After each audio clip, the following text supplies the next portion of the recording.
نحمده ونصلي ونسلم على رسوله الكريم اما بعد فاعوذ بالله من الشيطان الرجيم بسم الله الرحمن الرحيم والارض وضعها للانام پارہ نمبر 27 سورہ الرحمن رکوع 1 آیت نمبر 10 تا 18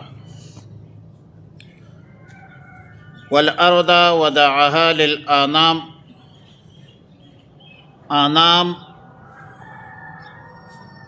زیر کے ساتھ زبر کے ساتھ آنام زبر کے ساتھ سحاب کے وزن پر جاندار کو کہا جاتا ہے جو زمین پر چلتا رہتا ہے۔ قاضی بیضاوی رحمہ اللہ الباری ہر ذی روح سے ترجمہ کرتے ہیں۔ ظاہر ہے کہ اس آیات میں آنام سے مراد انسان اور جنات ہے، کیونکہ کلو ذی روح ارواح میں یہی دونوں انسان اور جنات احکام شرعیہ پر مکلف ہے، مأمور ہے۔ اور سورہ رحمان میں انسانوں کو اور جنات کو خطاب کیا گیا کہ فَبِأَيِّ آلَاءِ رَبِّكُمَا تُكَذِّبَانِ،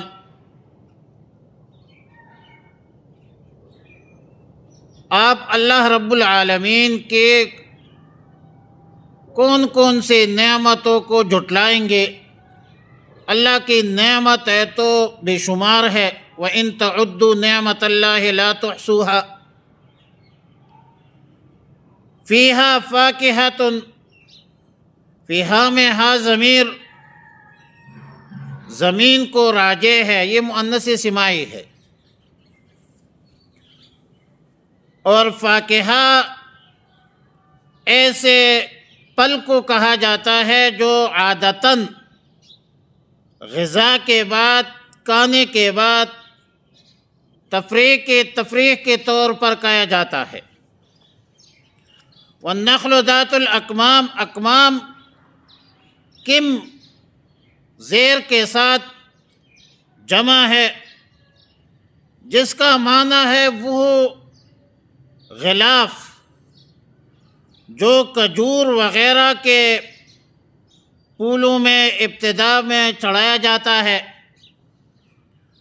اور والحب ذو العصف،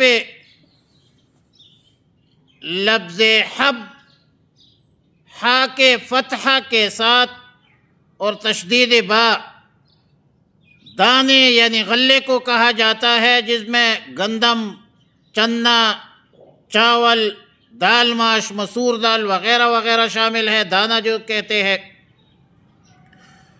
اور عصف اس بوسے کو کہتے ہیں جس کے اندر وہ پل جو ہے وہ پیک ہوتا ہے۔ اللہ رب العالمین اس دانے کو اپنے قدرت الہی سے، قدرت خداوندی سے، حکمت بالغہ سے اس کو پیدا فرماتے ہیں۔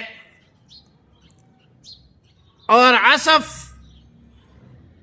یعنی بوسے کے غلاف پر پیک ہو کر دانے کے پیدائش کے ساتھ ذو العصف کا لفظ بڑھا کر غافل انسان کو اس طرف متوجہ کیا کہ یہ روٹی، دال، چاول وغیرہ جو روزانہ انسان کھاتا ہے، ایک ایک دانے میں اللہ رب العالمین کے خالق کائنات کے کیسی کیسی صنعت عجیبہ ہے، اور کیسے عجیب طریقے سے اللہ رب العالمین نے مٹی اور پانی سے پیدا فرمایا ہے،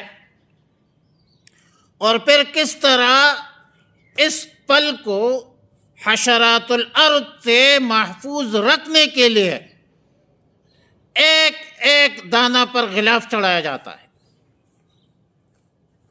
اور پھر وہ تمہارا لقمہ بن جاتا ہے اور تم اس کو تر کر کے کھاتے ہو۔ اس کے ساتھ شاید عصف کو ذکر کرنے کے سے ایک اور فائدہ کی طرف اشارہ ہے، ایک اور نعمت کی طرف اشارہ ہے کہ یہ عصف بھوسا تمہارے مویشی کی غذا بھی بنتا ہے، جس کا تم دودھ پیتے ہو، سواری اور بار برداری کی خدمت ان جانوروں سے لیتے ہو اور ان کا گوشت کھاتے ہو۔ والریحان، ریحان کا مشہور معنی تو خوشبو ہے۔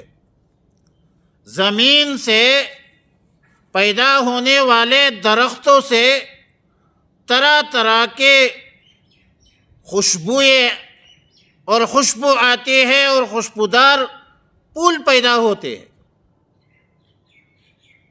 اب ریحان، اور کبھی ریحان جو ہے بمعنی مغز اور رزق کے لیے بھی استعمال ہوتا ہے، جیسا کہ عرب کہتے ہیں خرجت اطلب ریحان اللہ، میں نکلا اسی لیے کہ میں اللہ کا رزق تلاش کروں۔ عبداللہ ابن عباس رضی اللہ تعالیٰ عنہما بھی فرماتے ہیں کہ ریحان سے مراد رزق ہے۔ فَبِأَيِّ آلَاءِ رَبِّكُمَا تُكَذِّبَانِ، آپ اللہ کی کس کس نعمتوں کو جھٹلائیں گے؟ اور ظاہر ہے کہ اس میں بھی مخاطب انسان بھی ہے، جنات بھی ہے، دونوں مکلف ہے عبادت پر۔ وَمَا خَلَقْتُ الْجِنَّ وَالْإِنسَ إِلَّا لِيَعْبُدُونَ ہے، اور اس کے قرینہ قرآن کریم کے متعدد آیاتیں ہیں کہ وَمَا خَلَقْتُ الْجِنَّ وَالْإِنسَ إِلَّا لِيَعْبُدُونَ ہے، سورہ رحمان کی بھی آیاتیں ہیں۔ خلق الانسان کالفخار،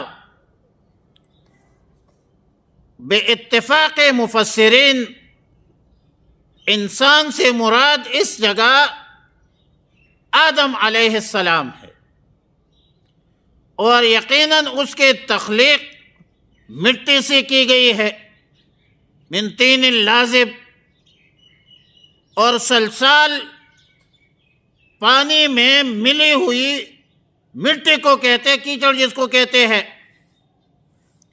جب وہ خشک ہو جائے،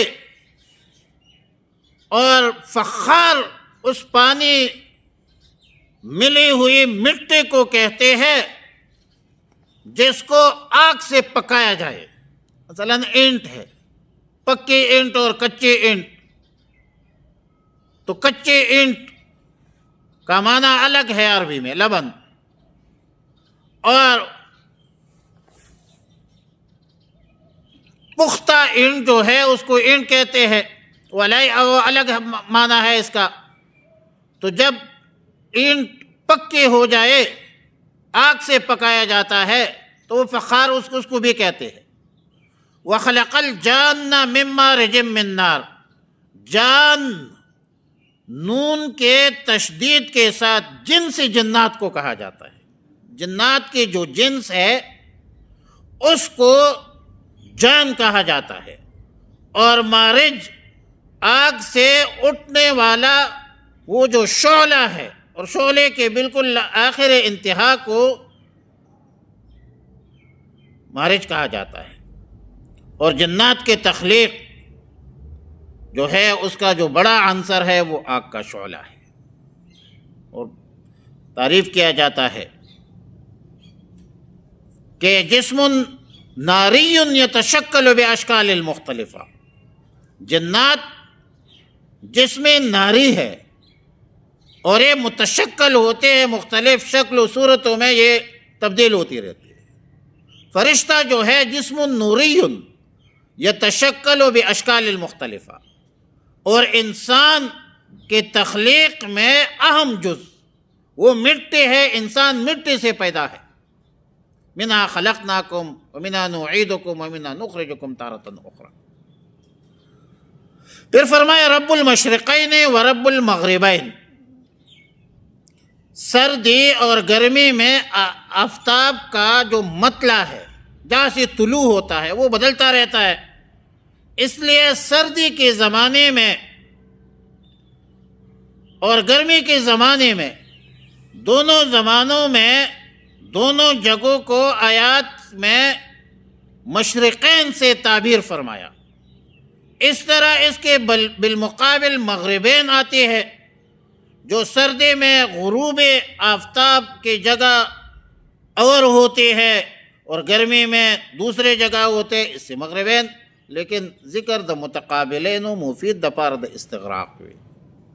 رب المشرقین و رب المغربین، دو متقابلین کا ذکر فرمایا۔ مرتضی رحمۃ اللہ علیہ فرماتے ہیں کہ ذکر متقابلین مفید للاستغراق ہوتی ہے۔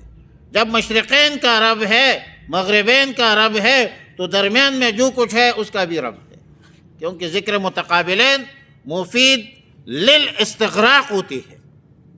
وعلی کل حال فرمایا والارض ودعاها، والارض اور زمین، ودعاها، والارض فرشناها، ودعاها اللہ نے بچھایا ہے، والارض ودعاها، والارض فرشناها للانام، للمخلوق، مخلوق کے لیے اللہ تعالیٰ نے زمین کو بچھایا ہے۔ والارض مددناها، فیہا فاکہۃ، اس میں میوے ہے، والنخل اور کجورے ہے، ذات الاکمام، غلاف والی، غلاف والی،